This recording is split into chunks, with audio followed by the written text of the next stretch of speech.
This is my black rice this year, so I didn't harvest this yet because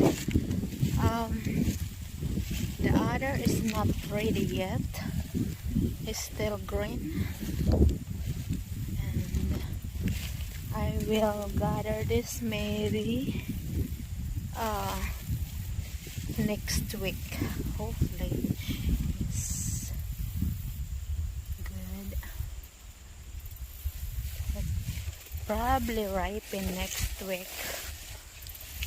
As you can see, this is still green. It's still developing because this side here, it was late when I planted, and it's not turning